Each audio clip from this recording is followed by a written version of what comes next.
안녕하세요. 이유 있는 남자의 저스틴입니다. 그래서 오늘은 어떤 좋은 이야기를 하려고 이런 마이크를 샀냐. 많은 분들이 저한테 제일 많이 궁금해 하셨던 이야기들이긴 해요. 어쨌든 저는 대기업이라는 곳에서 이제 한 3년 반 정도 기간을 다녔었고, 그 당시에는 어쨌든 제가 다녔던 곳이 연봉이 가장 높은 회사였고, 자동차 회사였으니까 당연히 원래 고연봉의 회사고, 문과로서는 가기 좀 힘든 인사과라는 곳에 인사팀에서 일을 했었던 경험을 가지고 있습니다. 그래서 제가 퇴사를 할 때는 많은 분들이 좀 의아했어요. 네가 그렇게 능력이 뛰어난 것도 아니고, 네가 그렇게 뭐 대단해서 거길 간 게 아니라 운이 좋아서 가놓고 거기를 퇴사하는 게 말이 되냐, 어떻게 감당하려고, 실패하면 어쩌려고, 이런 이야기를 정말 많이 했었거든요. 제 주변 친구들 뿐만 아니라 제 부모님까지 그 얘기를 했기 때문에 저도 인정하는 부분입니다. 도대체 왜 저는 퇴사를 결정하게 되었고, 퇴사 후 또 사업을 할 때 제가 어떤 생각을 했는지에 대한 이야기를 한번 해보려고 해요. 그래서 지금 제가 하는 이야기는 어떻게 보면 이 취업을 준비하고 계시는 분들에게는 대기업에 대한 정확한 명과 암에 대한 이야기를 들려드릴 수 있는 부분이 될 것 같습니다. 사실 처음에 제가 회사에 입사를 하게 됐을 때는 뭐 어깨에 뽕이 되게 가득 찼었어요. 친구들 만날 때도 야, 내가 좋은 회사인데 내가 밥 살게, 이런 돈도 엄청 많이 썼고요. 부모님한테 선물도 계속 사드리고, 뭐 조카들한테도 선물 많이 사고, 여튼 돈을 많이 썼습니다. 제가 첫 해 받은 연봉을 아마 다 썼지 않나 싶을 만큼 기분 좋게 회사를 다녔었고요. 근데 잠시죠. 그게 한 몇 개월이었던 것 같아요. 잠시 그렇게 하다가 점점 좀 의구심이 많이 생기기 시작했어요. 내가 여기에서 사실 내가 대단한 능력을 인정받고 온 건 아닐지 모르겠지만, 나 스스로 내가 대단한 능력을 가지고 있고, 내가 좋은 가치관과 좋은 발전적인 방향의 생각과 행동을 가지고 있는데, 이곳에서 내가 할 수 있는 게 도대체 뭐가 있지라는 의심이 자꾸 들기 시작했어요. 우리가 흔히 말하는 것처럼 나는 언제든 대체가 가능한 그냥 부속품으로서 여기에 있는 게 아닌가라는 생각이 드는 거죠. 실제로 그래요. 뭐 대기업이라는 조직이 그렇게 만들어져 있는 게 당연한 거니까 제가 없어도 누구든 다 일을 할 수 있고요. 굳이 저여야만 할 이유가 없다고 보는 게 맞죠. 그렇게 의구심을 많이 가지고 있다가 제가 가장 힘들고 현타가 많이 왔던 부분이 보고서 관련된 부분인 것 같아요. 보통 우리나라 대기업들은 실무자가 뭔가 업무를 지시받아서 보고서를 작성하게 되면 오와 열을 잘 가꾸고, 뭔가 양식, 뭐 회사마다 양식이 다 다르니까 양식에 맞게 잘 작성을 하면 선배들이 한 번씩 봐주고, 어느 정도 레벨업이 되면 더 이상 선배들이 봐주진 않지만, 그렇게 하고 나서 중간 관리자에게 보고를 하게 돼요. 근데 중간 관리자가 원하는 결과물, 그것에는 어떤 내용적인 측면도 물론 있지만 양식적인 측면도 포함되어 있고요. 어투나 이런 것들이 다 포함되어 있는데, 중간 관리자가 그걸 보면서 잘못된 걸 수정을 계속 지시를 하죠. 그러면 중간 관리자에게 올라갔다가 다시 그 서류가 실무자인 저한테 내려옵니다. 그리고 저는 수정을 다시 하고 다시 올리고, 이 과정을 수차례 반복해요. 이 업무가 중요할수록 당연히 더 많이 반복할 거고, 이게 중요하지 않다 하더라도 기본적인 것들은 해야 된다라고 생각하는 게 대기업이기 때문에 어쨌든 몇 번을 거칠 수밖에 없는 것 같더라고요. 그리고 그렇게 거친 뒤에 그 다음 단계의 관리자에게 이 보고서가 다시 또 넘어가야겠죠. 그러면 중간 관리자에게 여러 번 한 뒤에 이제 중간 관리자의 컨펌을 받고, 제가 다시 다음 관리자, 보통은 팀장님이 될 것 같아요. 팀장님한테 가서 보고를 하게 되는데, 팀장님 기준에서도 마음에 안 드는 부분이 또 있겠죠. 그러면 이게 다시 다이렉트로 저한테 내려옵니다. 그리고 전 다시 수정을 해서 중간 관리자랑 다시 또 이 과정을 거치고, 그게 끝나면 다시 그 위에 관리자에게 가야 되죠. 그래서 이게 정말 사소한 보고라 할지라도 이 과정을 거치면 최소 10번 이상의 왔다 갔다를 해야 되거든요. 지쳐요, 솔직히 말해서. 이게 무슨 의미가 있는지, 이걸 왜 해야 하는지, 목적이 뭔지, 결과가 뭐가 나와야 되는지조차도 기억이 안 날 때가 있어요. 그냥 이 과정만 자꾸 하니까. 그래서 사실 전 이것 때문에 중간 관리자라고 표현을 하는 게 맞겠죠. 그때 당시에 그룹장이라는 표현이 있었는데, 그분이랑 되게 많이 싸웠어요. 특히 막 퇴근 직전에 수정을 해라고 하면 진짜 솔직히 말해 개빡쳤었죠. 의미도 없고 중요하지도 않은 것들을 왜 내가 이렇게 해야 되는지 도저히 모르겠는데, 그리고 중간 관리자가 원하는 수정 내용이 결국 팀장이 원하는 내용이 아니거든요. 그 10번을 고치도 어떻게 고치, 팀장이 가면 또다시 고쳐야 돼요. 근데 이 과정을 대체 왜 하냐에 대한 회의감, 의구심, 이런 게 정말 많이 들어서 그때 제일 먼저 좀 퇴사를 하고 싶다라는 생각을 쉽게 했던 것 같아요. 근데 이게 우리나라의 좀 안 좋은 보고 체계라고 저는 알고 있어요. 외국 같은 경우, 특히 미국 같은 경우에는 사실 중간 관리자들이나 위에 있는 높은 등급의 관리자들 같은 경우는 저보다 더 책임을 질 수 있는 역량을 가지고 있고, 저보다 더 좋은 업무적인 역량을 가지고 있기 때문에 제가 조금 부족한 보고서를 가져가더라도 중간 관리자가 그것을 수정해서, 직접 수정해서 그 위에 관리자에게 가면 한 번에 모든 일이 끝납니다. 그리고 가장 위에 있는 관리자도 가장 원하는 결과물을 받을 수 있게 되죠. 근데 도대체 이걸 왜 자꾸 내려오느냐? 전 솔직히 말해서 우리나라에 있는 관리자들은 특히 올라갈수록 일을 잘 안 해요. 저도 뭐 우리 팀장님을 꼭 얘기를 하는 건 아닌데 다른 부서였던 팀장님들이 일을 하기보다는 뭐 골프 스윙 연습을 하고 있다든지 업무 시간에 뭐 저쪽 회의실에 들어가서 뭐 좀 놀고 계신다든지 이런 장면을 훨씬 많이 봤어요.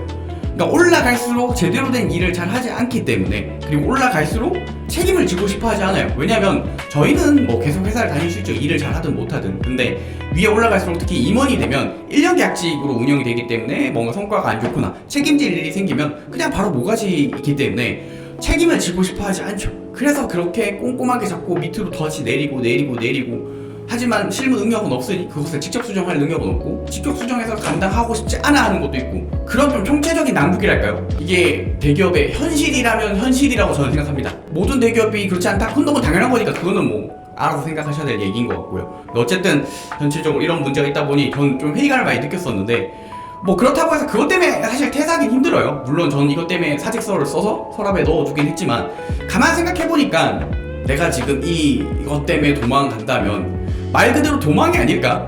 내가 다른 회사를 간다 한들 뭐가 달라질까? 거기도 이런 비슷한 보고 체계를 가지고 있을 거고 비슷한 방식으로 일을 할 텐데 과연 내 상황이 뭐가 더 나아질까? 이런 고민을 많이 했어요. 실제로 제가 책을 많이 봤는데 퇴사하기도 퇴사 관련된 책을 많이 봤거든요. 근데 실제 그 얘기가 많이 나오더라고요. 다른 기업들도 우리나라 기업은 어차피 똑같으니 겨우 그런 것들 때문에 퇴사하지 말라라는 얘기가 많았거든요. 그래서 제가 그때 결정한 거는 일단 도망은 치지 말자. 내가 여기서 업무적으로도 인정을 받지 못한 상태에서 내가 가지고 있는 단순히 어려운 부분 때문에 회사를 그만둔다면 다른 무엇을 내가 한다고 하더라도 떳떳하게 하지 못할 것 같고, 업무적으로나 내 스스로도 그냥 성장하지 못한 상태에서 새로운 걸 하는 거라서 그냥 제자리일 것 같다라는 생각을 명확히 했어요. 그래서 그때부터 저는 한 2년 정도를 정말 열심히 일했던 것 같아요. 그냥 묻지 따지지도 않고 그냥 하자. 틀렸던 맞던 그런 거 중요하지 않고 하라는 대로 하고 열심히 하자. 그렇게 한 2년 정도를 해서 직무적으로도 많이 인정을 받고 좋은 대우를 받기도 했고 좋은 평가를 받기도 했죠. 근데 어쨌든 그럼에도 불구하고 제 눈에 보였던 거는 상사들이었던 것 같아요. 제 눈에 보이는 팀장님, 제 눈에 보이는 뭐 과차장님들, 그분들의 모습이 나의 미래인데 결국 나는 점점 제 이름에 대한 저스틴이라는 이름에 대한 명함은 없어지고 대기업이라는 틀의 명함만 자꾸 남게 되는 것 같더라고요. 그러니까 어디 가나 내가 좋은 회사 다닌다는 그 명함만으로 할 수 있는 게 되게 많고 좋은 인정을 받겠죠. 솔직히 말해서 대기업 다녀서 퇴사하고 사업을 해도 좋은 회사에서 나온 사람들은 더 좋은 기회를 많이 갖고 주변 사람들도 더 좋은 인재라고 생각을 해서 좋은 네트워킹의 기회를 많이 가질 수 있습니다. 그건 사실이에요. 그렇기 때문에 어떻게 보면 회사를 많이 다닐수록 나는 그 대기업이라는 명함을 가지게 되고 그 가치를 이용할 수 있게 되지만, 정작 나라는 이름이 붙어있는 저스틴이라는 명함은 점점 존재 가치 이유가 사라지는 것 같다고 느꼈어요. 그러니까 회사 이름 없이 아무것도 할 수 없는 사람이 되어간다고 느끼는 거죠. 제 팀장님, 뭐 과장님, 주변에 있는 모든 그런 분들 뛰어나신 분이에요. 너무 좋은 인재로 회사에 들어오셨고, 다만 회사에 오래 있을수록 그것밖에 못하시는 분들이 되고 이 회사에서 정해놓은 이 룰대로밖에 못하는 분들이 되어간다고 느꼈어요. 그러니까 이런 비합리적인 보고 체계라든지 이거 외에도 비합리적이 너무 많거든요. 특히 자동차 회사에서 일을 하신 분들은 더 잘 알 거예요. 이 강성 노조를 가지고 있는 회사가 얼만큼 보수적으로 일을 하고 얼만큼 비합리적으로 일할 수밖에 없는지. 그러니까 저는 그렇게 되고 싶지 않았어요. 잘못된 것을 보고 어쩔 수 없다라고 얘기를 하고 더 잘할 수 있는 방법이 있는데 네가 책임질 거냐고 얘기를 하는 방식의 사람이 되고 싶지 않았어요. 근데 그거는 개개인의 역량의 문제가 아니고 내가 뭐 대단한 사람이 아니라서 나도 그 자리에 가면 당연히 그렇게 된다는 게 너무나 당연한 논리적인 기결이라고 저는 생각했기 때문에 그러면 퇴사하자 라고 결정을 했던 거죠. 그래서 제가 지금 이 이야기에서 그냥 가볍게 그냥 퇴사하세요, 대기업 왜 다니세요, 이런 얘기 절대 아니에요. 각자마다 필요한 단계가 있기 때문에 대기업이라는 이 명함이 필요하신 분들이 당연히 많이 있고요. 꼭 대기업이라는 명함이 필요한 게 아니더라도 나는 안정적인 생활을 원하고 나는 대기업에 성장하는 게 원한다. 당연히 아름다운 방법이에요. 저 너무 그런 주변 친구들이 많고 다 좋은 방식이라고 생각을 합니다. 다만 저는 그게 잘 안 맞았고요. 저는 더 하고 싶은 게 많았어요.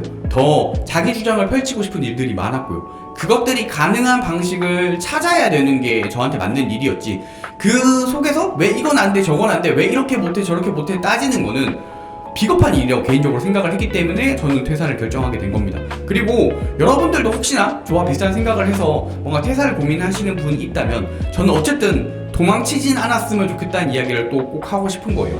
도망치게 되면 절대 성장이 없습니다. 여기서 도망이라고 하는 거는 뭔가 나는 좀 이게 합리적이지 않다고 생각을 하거나 난 잘못됐다고 생각하는 일들이 많아서 견디기 힘들어서 이곳이 아닌 다른 환경에 가겠다라고 생각하시는 것들을 말을 하는데, 다른 곳을 가도 다 똑같다라는 게 일단 전제로 둬야 되는 일이라고 저는 생각을 합니다. 근데 물론 말도 안 되는 뭔가 범죄와 관련된 문제가 있다면 그건 경찰에 신고해야죠. 그건 당장 나와야죠. 그런 곳에 있어라는 얘기가 아니라 감정적으로 뭔가 되게 힘들고 그냥 법적으로 문제는 되지 않지만 나는 이게 잘 맞지 않고 잘못되고 이렇게 생각하시는 것들이 있다면 저는 개인적으로는 일단 부딪혔으면 좋겠다고 생각을 합니다. 부딪혀야지만 결과가 있어요. 내가 뭔가 부딪히지 않고 그냥 나와버리면 배우는 것도 없고 알게 되는 것도 없고 스스로 발전하고 배워야 할 게 뭔지도 몰라요. 근데 어쨌든 부딪히거나 어쨌든 저처럼 죽어라 인연, 그게 틀렸던 뭐하든 배우자라는 마음으로 하면 직무적으로 뭔가 레벨업을 할 수 있는 기회가 많이 생긴다든지 좋은 네트워킹을 가지게 된다든지, 이 내가 불합리하다고 했던 것들이 정확히 왜 어떤 이유에서 잘못됐는지를 명확히 알게 되기 때문에 내가 나와서 내 회사를 만들든 다른 곳에 가서든 같은 결과를 만들지 않을 수 있는 가능성이 높아진다라고 저는 생각을 합니다. 네, 그렇게 당당하게 나온 저의 결과는 생각보다 참혹하긴 했어요, 사실은. 예, 당연히 퇴사를 하면 되게 아름다운 그림이 그려질 거라고 상상하면서 나왔지만 많은 분들이 저를 말렸던 이유처럼 퇴사 밖은 냉혹했고요. 되게 제가 예상할 수 없는 환경을 많이 맞이해야 했습니다. 그 중에 하나가 당연히 코로나였고요. 그래서 저는 제가 1년 가까이 준비했던 서비스가 무너지는 것도 제 눈으로 직접 봤고, 사기도 당해서 고소도 진행했던 적이 있고요. 직원과 관련된 문제들도 여러 번 있었고, 제가 인사를 했던 사람인데도 쉽지 않더라고요. 예, 나름 잘 하려고 노력을 하는데 쉽지 않아서 많이 배우긴 했습니다. 근데 그래도 제가 지금까지 올 수 있는 가장 큰 이유는 이게 저한테 성격이 잘 맞기 때문이죠, 당연히. 근데 제일 큰 이유는 그럼에도 불구하고 그 모든 과정의 결과가 다 제 거라는 거예요.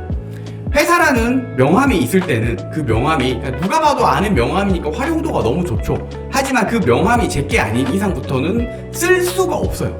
근데 내 사업을 한다는 거, 뭐 굳이 대단한 사업이 아니더라도 밖에 나와서 프리랜서 일을 하시거나 각자의 경험을 쌓는 데 위주가 되는 뭔가 도전을 하고 있다면 그건 오로지 나의 자산이 됩니다.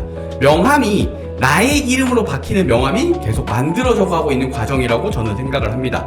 그래서 저는 그 어려웠던 과정들을 겪어냈기 때문에 지금도 누굴 만나도 사업에 대해서 얘기를 하면 어떻게 이 사업을 이끌어 가야 하는지, 어떤 것들이 부족한지, 무엇을 해 나가야 되는지에 대해서 명확하게 진단하고 어떻게 뭐 해야 될지에 대한 이야기를 할 자신이 있습니다.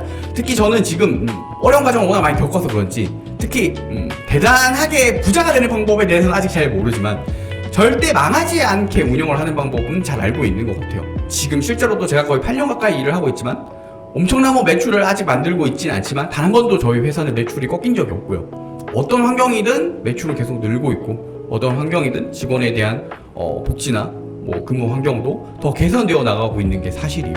일단 다 제 거라는 게 너무 좋은 일인 것 같아요. 다 제 거기 때문에 다 제가 책임질 수 있고 다 제가 필요하다고 생각하는 만큼 뭐 좋은데 쓸 수도 있고 그 모든 게 가능한 게 지금의 상황인 거죠. 네, 그래서 오늘 제가 이제 대기업이라는 곳을 퇴사하는 이야기를 좀 하긴 했는데 결론적으로 전 여러분들도 한번 잘 생각해 보실 수 있는 기회가 되면 좋을 것 같아요. 정답이 절대 없습니다. 다 각자에게만 정답이 있기 때문에 나는 과연 어떤 삶을 꿈꾸는가? 나는 과연 무엇을 하는 삶을 살고 싶은가? 이런 고민을 좀 많이 해봤으면 좋겠어요. 대기업을 다니고 계시다면 그 속에서 또 어떻게 성장할지에 대한 고민을 하실 때 제 이야기가 또 도움이 될 수도 있어요. 그럼 나는 이런 게 잘 맞기 때문에 나는 어떻게 해야겠다가 될 수도 있고요. 또 어떤 분들은 나는 안 그래도 고민이 많았는데 그럼 어떤 삶을 살지에 대해서 좀 진지하게 다시 생각을 해봐야겠다라는 계기가 되실 수도 있고요. 취업을 준비하는 친구들에게는 또 지금 내가 이 대기업이라는 명함을 어떤 용도로 사용할 것이냐에 대한 고민을 해볼 수 있는 계기가 될 수도 있겠죠. 또는 당장 대기업을 가기 어려운 현실, 지금 원체 취업 환경이 어렵잖아요. 저 때보다도 너무나 어렵기 때문에 그런 환경 속에서 무조건 대기업을 가야겠다라는 생각을 고집할 필요가 있는가? 나는 나에게 맞는 삶은 또 무엇인가에 대한 고민을 또 해볼 수도 있겠죠. 지금이 너무나 내일을 하기 좋은 시대에 우리가 살고 있는 것 같아요. 예전 같았으면 제가 절대 할 수 없는 일들을 지금 동시에 제가 3개, 4개의 앱을 개발하면서 일을 하고 있거든요. 개발을 전혀 모르는 제가 하고 있고 물론 저희는 여러 분야의 팀원들이 있기 때문에 그것을 안정화시키고 좀 더 퀄리티를 높이는 과정은 저 혼자서 할 수 없지만 예전보다 훨씬 더 많은 일들을 혼자서 할 수 있는 시대에 살고 있기 때문에 과거와 같은 막연한 두려움, 과거와 같이 무조건 대기업이 좋다? 이런 생각은 우리가 좀 벗어날 필요가 있다고 저는 생각을 합니다. 우리의 시간 너무 소중하잖아요. 이 소중한 시간들을 어떻게 쓸지 한번 잘 고민해 볼 수 있으면 좋겠습니다. 다음 영상에서도 또 좋은 이야기 한번 이야기해 보도록 할게요. 안녕.